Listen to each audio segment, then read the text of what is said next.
Good afternoon. Welcome. It's a pleasure to welcome one of our own, Herb Debban, to give us a talk on sustainability in India. Herb was one of the original team that came with UT Patel to the laboratory to manage the laboratory in 2000. And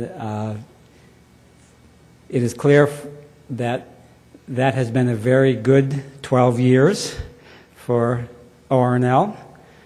Herb, for many of those years, I think 11, was the leader of the Facilities and Operations Directorate. And that directorate has probably seen more change than any organization in ORNL, more positive change in the sense of improvements in efficiency, in the sense of leadership and safety, and in the sense of sustainability.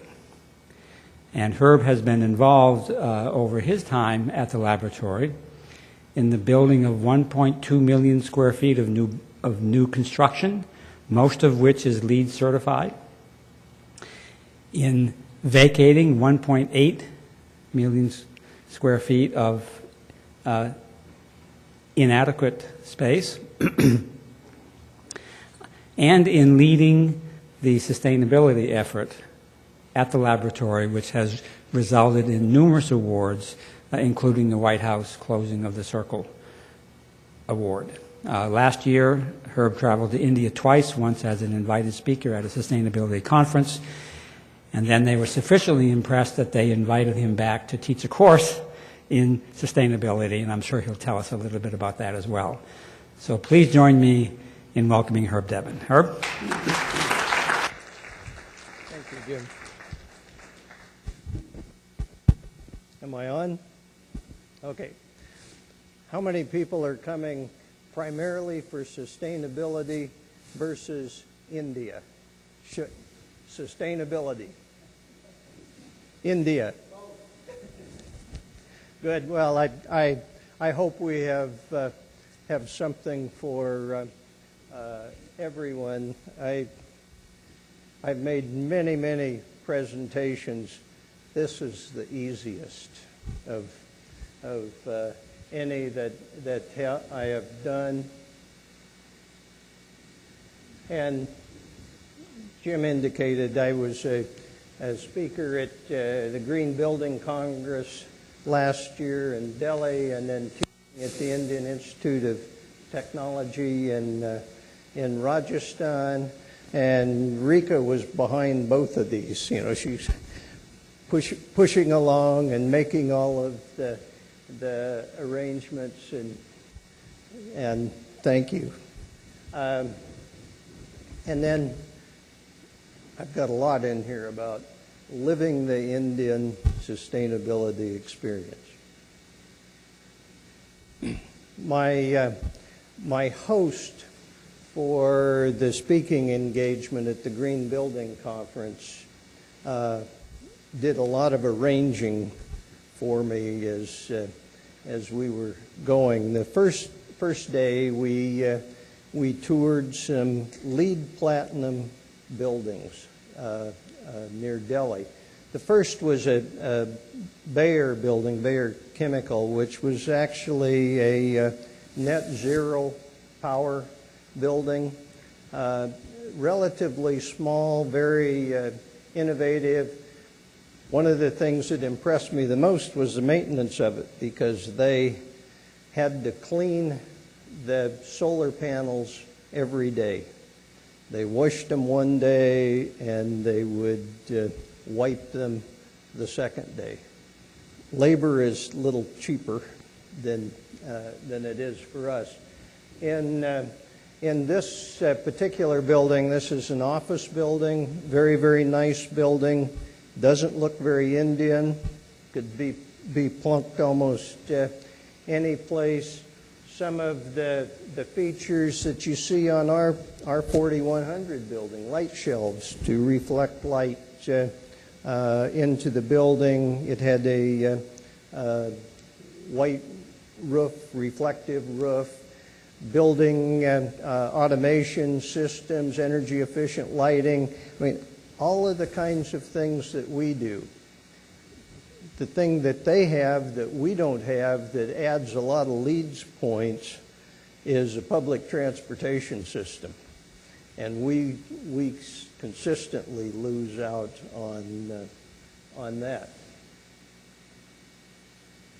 At the Green Building Conference, both Keller and I spoke. Martin spoke on the way to a sustainable community, and I talked about sustainability at Oak Ridge National Laboratory. I talked about our start with a master plan in 2000 to renew the campus, and sustainability was into that.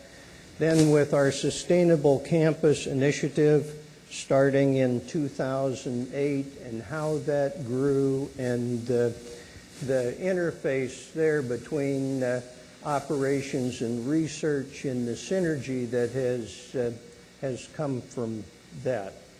And both of those were well received. We had lots of questions. But as in most conferences, I learned a whole lot more than I taught. Very, very interesting conference, and for me, I was kind of overwhelmed by the sustainability challenges in India. First, 1.2 billion population. 250 million people or more under age 20. When you think about what that means in terms of infrastructure and houses and places to work, it's just mind-boggling. We had Phyllis Yoshida here, was it last week? And one of her statements were 80% of the buildings in India will be new by 2020. That's 8 years from now. And you see it, I mean, you see it in the construction, the urbanization. I'll talk a little bit more about that. Pollution, transportation, the electrical supplies, clean water availability. All of these things make our job in sustainability look pretty easy. This is a slide maybe hard to read. I took it from the Hindu, just copied it. What it is the census data for household and housing, and it's recent data, 2011. But if you look at the sustainability challenges here, 2/3 of the people in India now have electric power. But I've seen studies that said reliable electric power, it's 20%. Where I worked, we had power outages every day.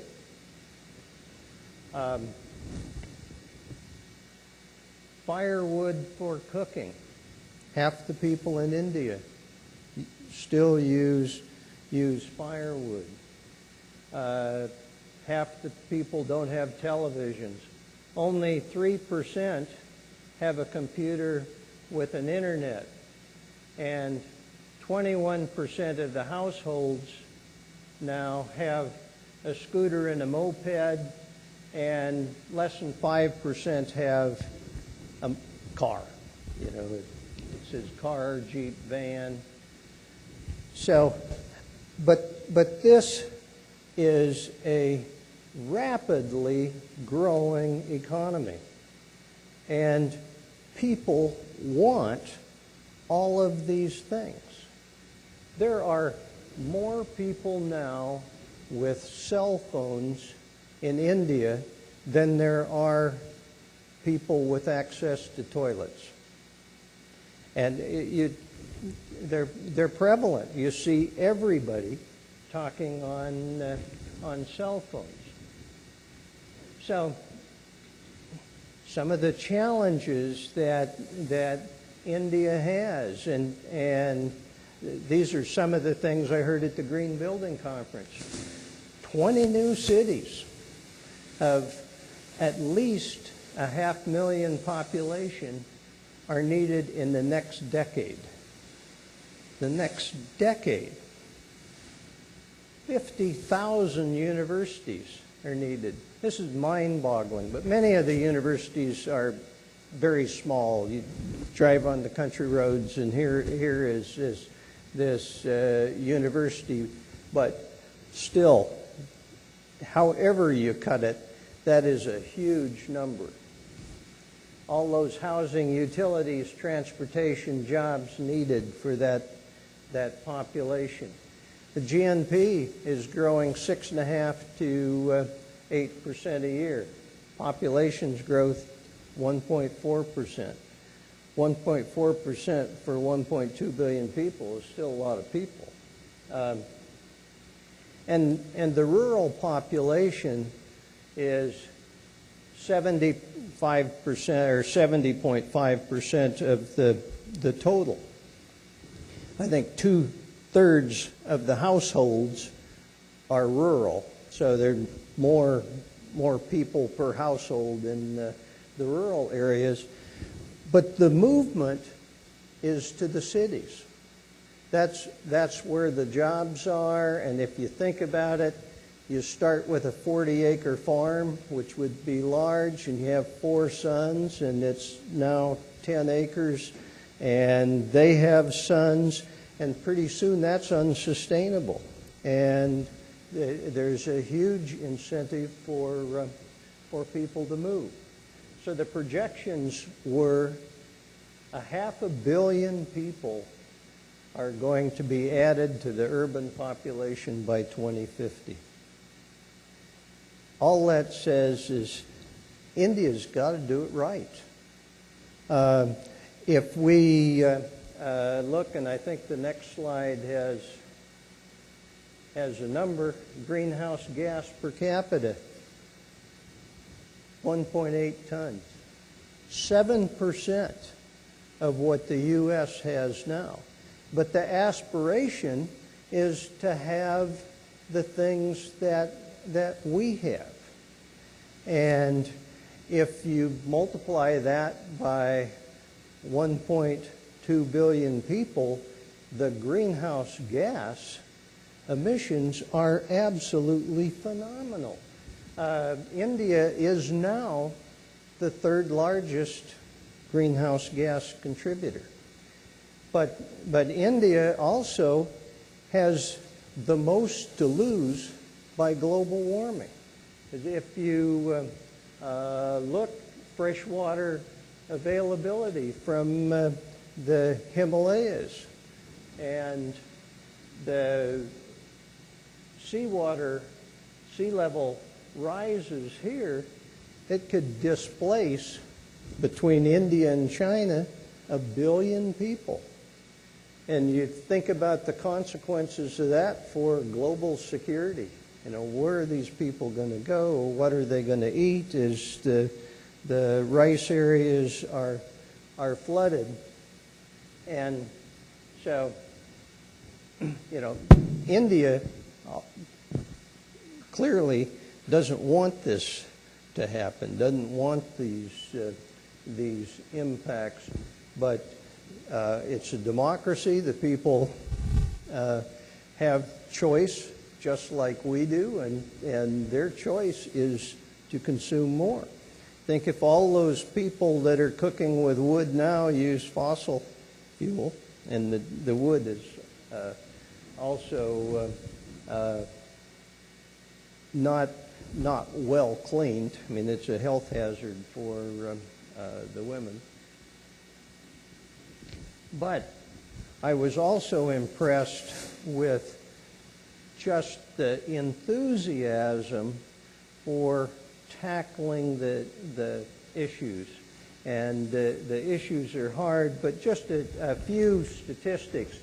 And typically in an economy, buildings use 40% of the energy. 40% of the energy, and that includes life cycle, so construction of it, but operations. Well, in 2003, India had 20,000 square feet of LEEDs buildings. Today, there's 1.15 billion square feet of LEED certified buildings in India. Just a phenomenal growth. In renewable energy, there was 2 megawatts or 0.02 gigawatts in 2009. April of this year, there was essentially a gigawatt, and the projection is to be 15.2 to 20 gigawatt by 2020. That is a tremendous growth on all of these. And in India, the electrical grid isn't nearly as robust as ours, so having more distributed power, like the renewable, is a terrifically good solution for India. Overall, well, wind growth, 21% a year, and India is spending 2.6% of the gross domestic product on climate change issues. I don't know how much is being spent in the U.S., but I'm sure it's significantly less than that. Okay, so now we're making a transition from October to December. And I'm at the site of the new campus. And IIT Rajasthan has really ambitious goals for a sustainable campus. They have 1 1/3 square miles, 840 acres, and right now nothing is on it. It has a fence around it. There will be 10 zones, from academic zones to green zones. Hostels are dormitories. Everyone lives on campus. The staff lives on campus. All of the faculty lives on campus, and the students will live on campus. The student population, I lost my numbers here, but they go from about 770 up to 7,000 people by 2030. So it's a continuous growth, and the ultimate goal is 4 zeros. 0 energy, 0 water, 0 waste, and 0 carbon. And that is the current plan. Now, I did a lot of consulting while I was there teaching. What they really wanted me to do was help on the campus, you know. So that's more my line of expertise than teaching the college classes, although both were fun. But here I'm working with people that are bidding, the master planners that are bidding for the campus. And they all talked with me, and they were all very relieved that I wasn't bidding against them.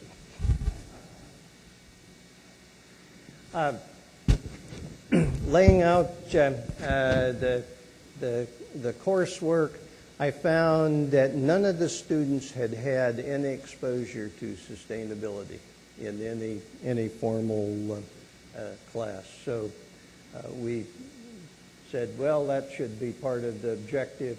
We wanted to demonstrate sustainable best practices through a review of case studies, provide planning tools for them, and then to have the students develop a sustainable campus plan.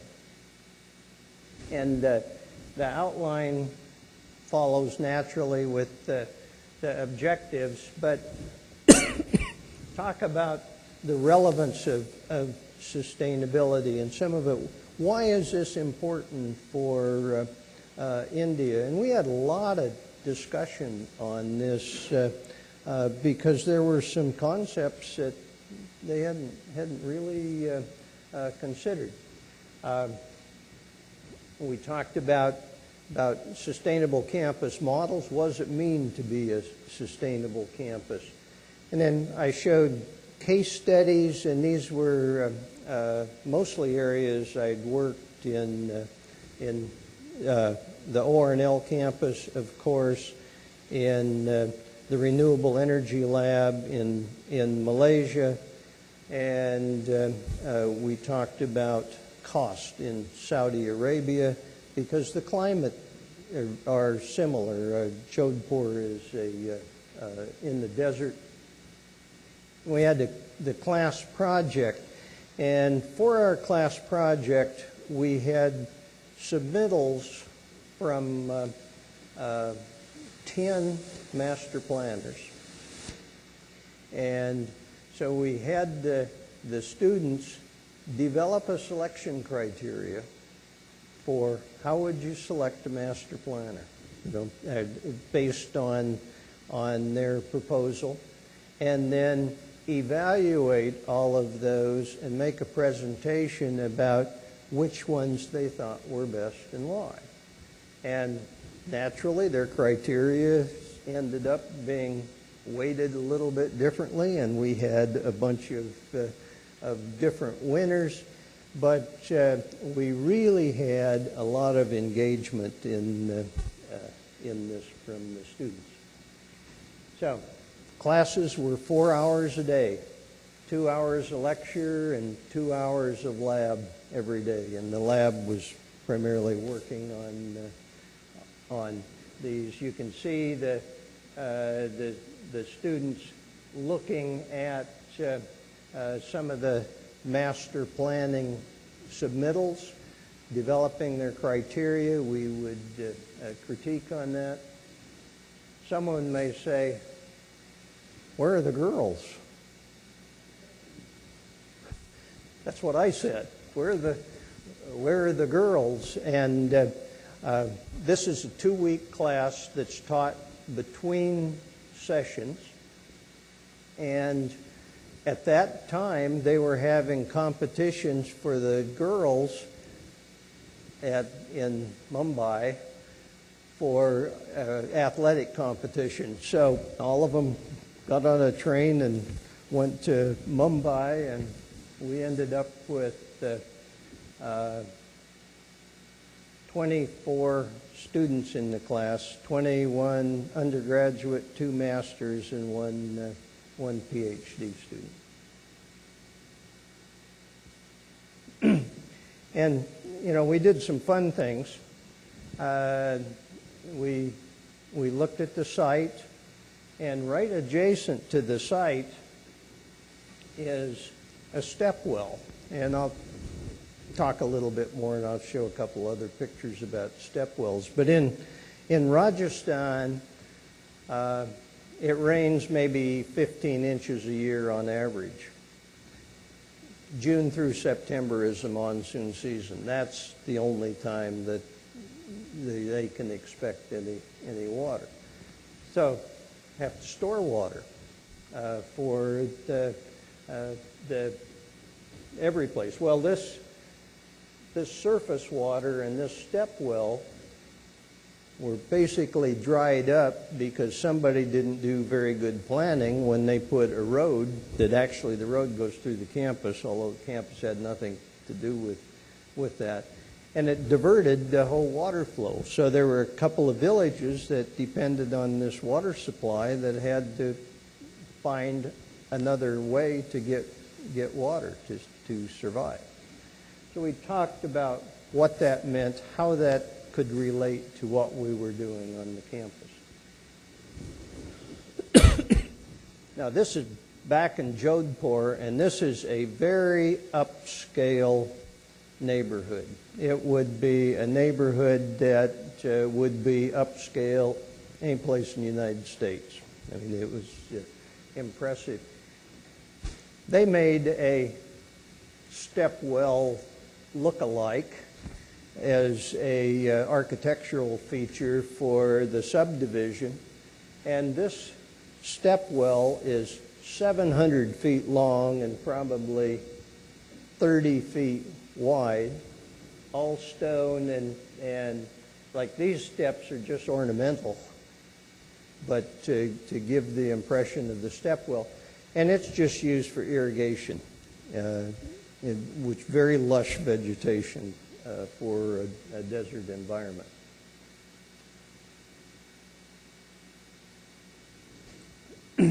We also visited the Aris Forest Research Institute, and that was to show the importance of landscaping. And this was really an oasis in the desert. It'd been there for 15 years. There was irrigation when they first started the plant, but then they rely on natural rainfall. And the students were actually in awe. They said, this is a really cool place, and not in our vernacular, but in the temperature ways. The difference that it made, it changed a lot of their perspectives on the evaluations on the campus, because as they saw this, they say, hey, this is something that we really need to have. I had an adjustment to campus life. The first is I come to work at 6:30 in the morning and generally leave my old job around 6. And nothing starts before 9. And so that was an adjustment. This was the building I taught in. It does have solar panels on the roof. This is a temporary campus. It's only until the new campus is made. This is a restaurant that I ate at often. It really wasn't called MetLife. It's called Red Chili. And one of our modes of transportation is going by at the time. This professor I worked with part of the time, and one of our meals at campus. My wife traveled with me, my wife Kathy, and living on campus really got us into the culture much more than we ever could have done as tourists. And we had apartments like this. I'm actually on our balcony taking a picture. But my wife took these. They're guards on the campus, and these were her favorite guards. She'd go for walks, and they'd talk with her. And when she asked to take their picture, then they posed, and George here went back in the bushes and got his shotgun, but we'd never seen that before, so he could demonstrate that. Our residential campus was behind stone walls, nice stone walls, barbed wire on top, and bougainvillea to hide the barbed wire. And a very pleasant place. It was our home for 3 weeks. By American standards, it's pretty Spartan. But by Indian standards, it was fine, and it had everything we needed. And we enjoyed it. A small closet, a couch, a refrigerator. The bedroom is back here. This opens to a balcony, a table, a kitchen of sorts, but all the food was provided for us, so we didn't have to cook anything. We erred on the side of caution. I took my backpacking water purification system and I bought a UV water purification system, and we used both, so we didn't have to buy bottled water, and we were fine at that. One little story, whoops, my wife broke the handle off of the water one day, and she called down, and they said, "Oh, it's our job to fix things." So the people came up, they unscrewed that, water squirting everywhere, it screwed the new valve on, everything, it just water, and they kind of bowed and left, but it's dry there, and it evaporated quickly, but it was kind of it was one of the first days, it was kind of our introduction to maintenance. But, Jodhpur is just a tremendously interesting city.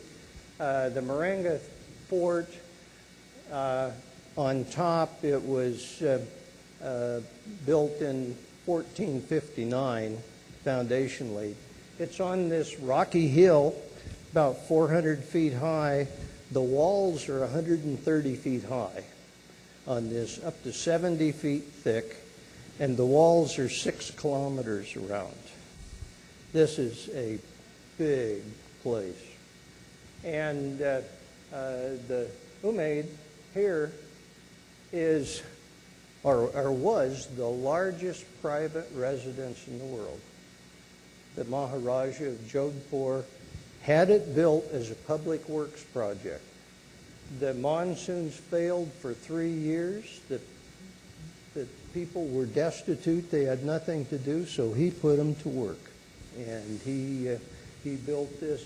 He now lives in a third of it, and the other part is a hotel, and it is consistently on the list for one of the top 100 hotels in the world.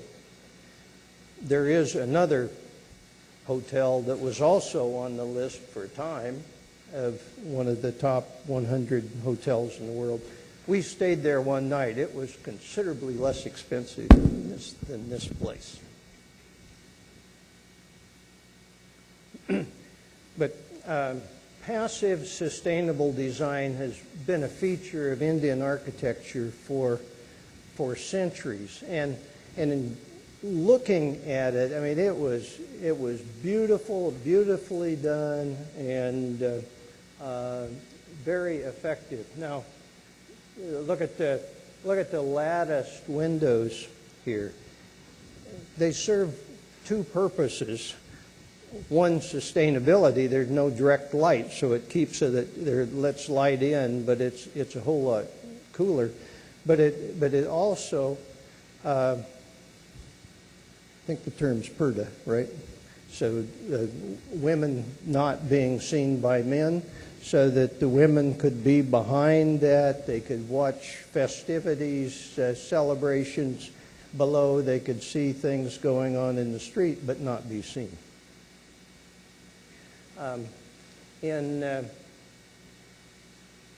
It's hard to see because our light's a little bright here, but this is one room in the Maranga Fortress. It has $4 million worth of gold gilding in it, and the ceiling is a lattice of gold, and behind it is mirrors. So just a few candles would make the room bright, and it's a room within a room, so that it's separated from the outside wall, so it's much cooler. And in the wintertime, rugs could be lowered for the walls to keep it much warmer. In this picture shows the narrow streets, which were very effective for shading. In that very hot climate, it's much cooler, and the houses would protect one another. And we talked about water conservation and how important that is in the climate.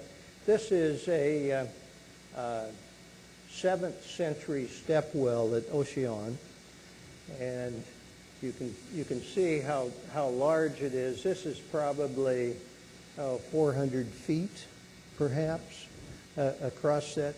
Ocean is an oasis. It was on the Silk Route, and so very wealthy traders lived there. And it's I have a picture later of one of the temples there, but both Hindu and Jain temples. And this lake was constructed in 1367. You know, we only dam builders we had in the U.S. then were beavers. You know, at that point, a beautiful place, and that was the water supply for the city until just the past couple of decades, when there's a canal that comes from the Himalayas that provides water in that area. So that's kind of sustainability part, but now my travel log, okay? You can't go to India without seeing the Taj Mahal. And many times I've built up my expectations of going to some place and disappointed. There is absolutely no disappointment here. It is so much beyond expectations that I'm kind of weak-kneed. It is unbelievably a beautiful building.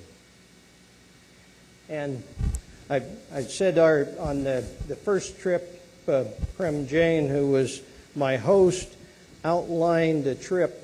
I paid for it, of course, but he outlined the trip because he wanted me to leave India with good impressions, and I certainly did.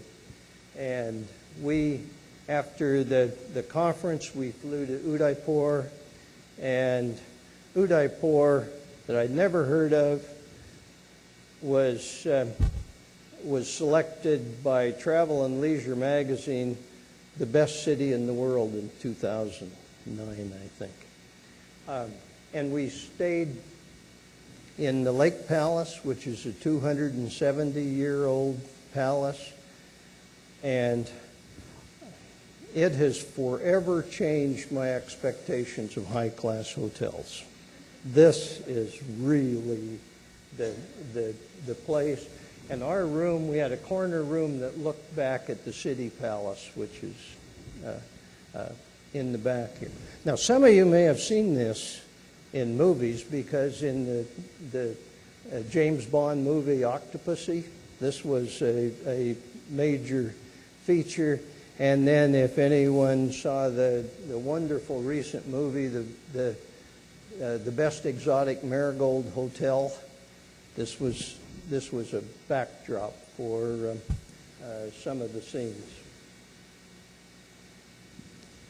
We had wonderful food, you know, and people ask about the food, and it was fresh. We lived as vegetarians for almost the entire month. I gained weight. You know, I thought, no way, you know, but I did.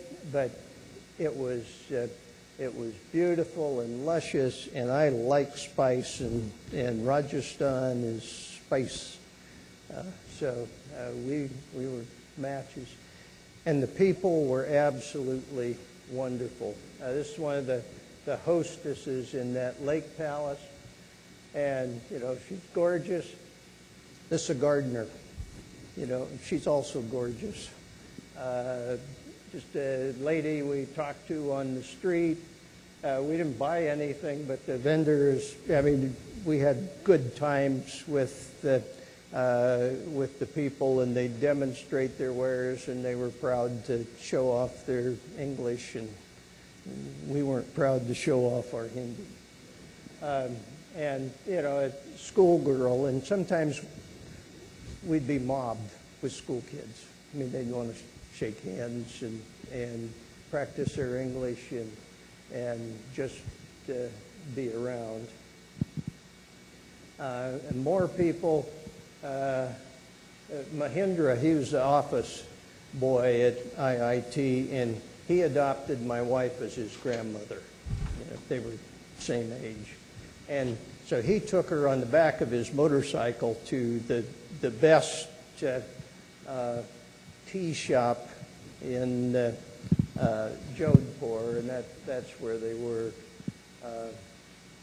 Here we're in Pokhran, which is where the Indian test site is for their nuclear explosions. They last tested in 1998, and it's not on any guidebooks. And we visited a 14th century Maharaja's palace and fort there, and the people lined up to have their pictures taken with us because we were the tourist attraction for that. One day at lunch, we were Vani was an architect that worked with. We were coming back from lunch, walked by this hotel. There was a lot of commotion. We looked inside, and a bunch of the ladies came up and invited us to a wedding and said, well, go get your sari and come back. If you don't have a sari, you can buy one for $1,500 right down the street. So they were very, very welcoming, and she was proud to show off her hands. The transportation just, to my eyes, really unique. On the trucks, the buses are all decorated. It's hard to see here, but the blue eyes are to ward off the evil, the evil eyes on this. Of course, we had to ride camels and elephants, and I'll tell you, camels are a lot more comfortable than elephants. We saw 5 times more motorbikes than vehicles, and so you'd see whole families, 4 or 5 people on the motorbike. And just seconds after I took this picture, he stopped to pick up 2 more. Public transportation can be a mite crowded. And since I've been a little boy, I have just had this fascination with forts. And so, India was heaven to me because there were forts all over the place. And this one is another look at that Maranga fort from being inside, looking down, looking at some of the walls, and then seeing the blue city.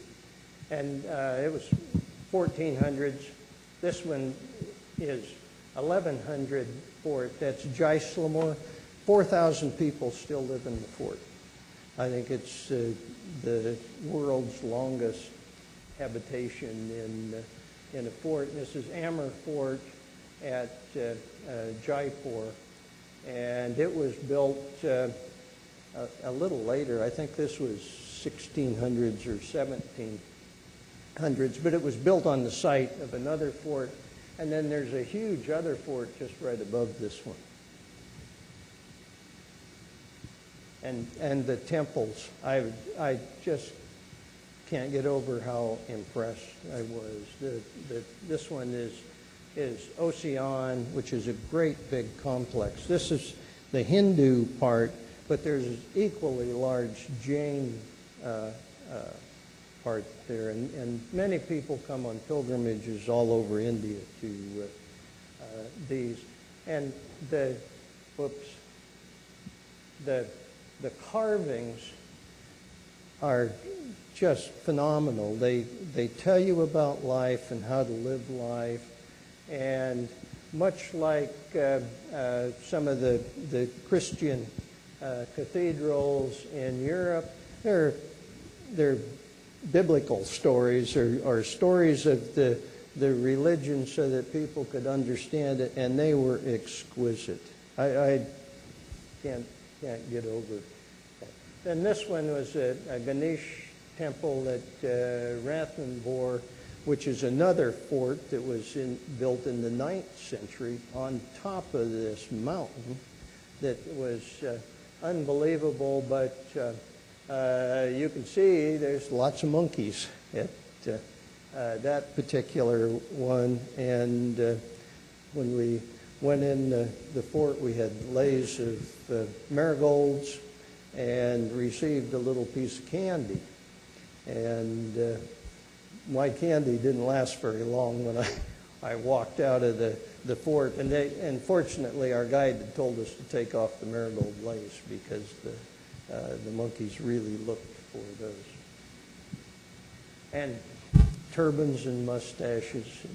And the fellow on the top, his father had the Guinness record for the longest mustache. And he has since died, and I think this guy, if he doesn't have it, is close. It cost us, I don't know, 40 cents to have him unroll his mustache. The others weren't paid, but before we took the picture, they really had to prim them themselves. So they enjoyed showing off their mustaches. And the markets, my goodness, the color, and and I talk about India. I'm in Rajasthan, which is north, so Rika keeps telling me I need to go in the south and see difference. But here we're on the way, working through a crowded market to the restaurant that I took the picture of the fort from, one of our favorite restaurants. Here's Bonnie again. She was buying some saris for some friends of hers in the U.S., and so she looked at a few before she made her selection, and just I liked the color and more typical outdoor market that we would see. And we spent Christmas in the tent.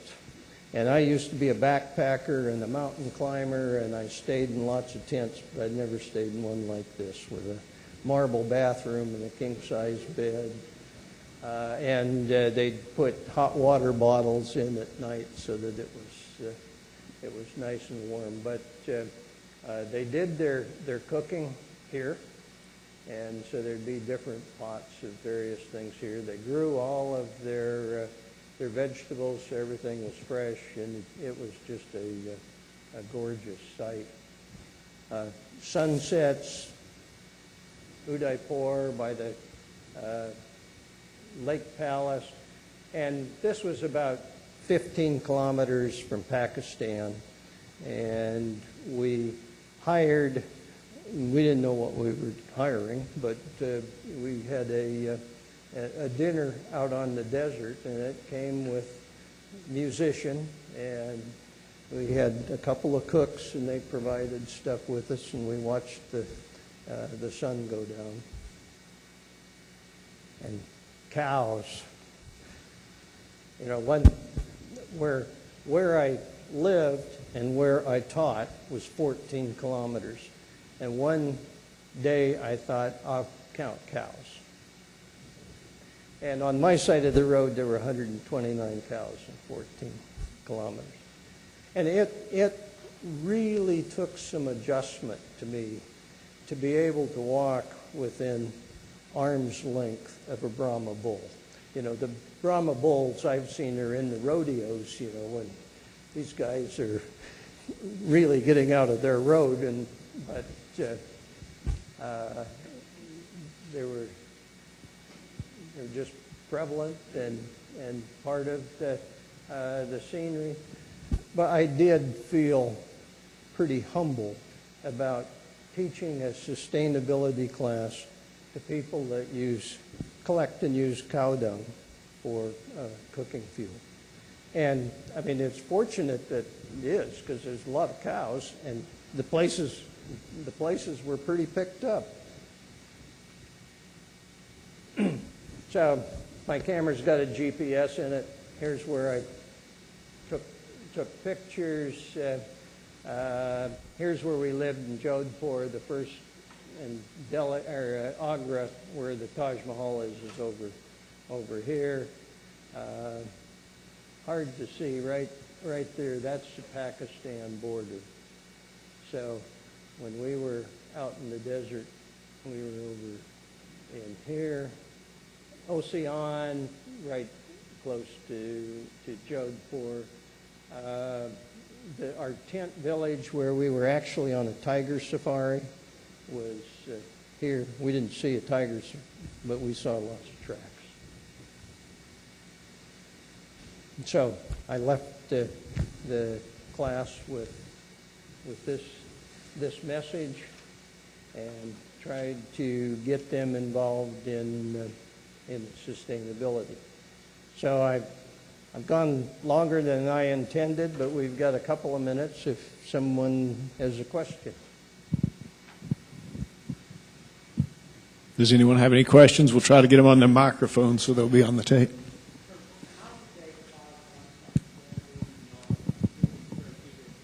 Lead space. Herb, how do they cause 1.4 billion square feet of lead space to occur? Is there a national policy, or what's behind that? No. There is no national policy on leads. In fact, the government has another policy that's called GRIHA, and they encourage people to use that. It's a little bit like we were using leads, we still are, but Department of Energy came up with what's highly efficient, sustainable buildings, high performance, sustainable buildings. Almost same criteria, only a different rating. But people have seen they needed to do this, and there's a very active green building council that has gotten people involved, but no mandate.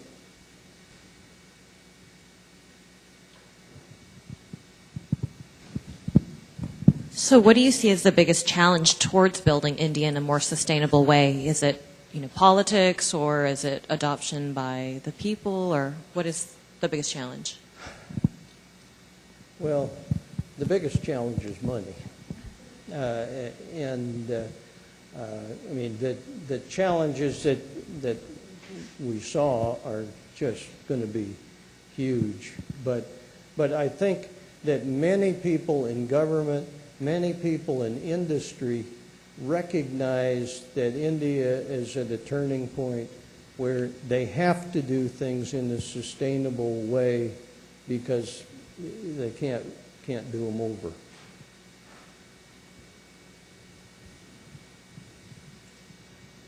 Do we have any other questions for her? Thank you so much, Herb. That was a great presentation. Really appreciate it. And thanks for all the work you've done here at ORNL on the Sustainable Campus Initiative.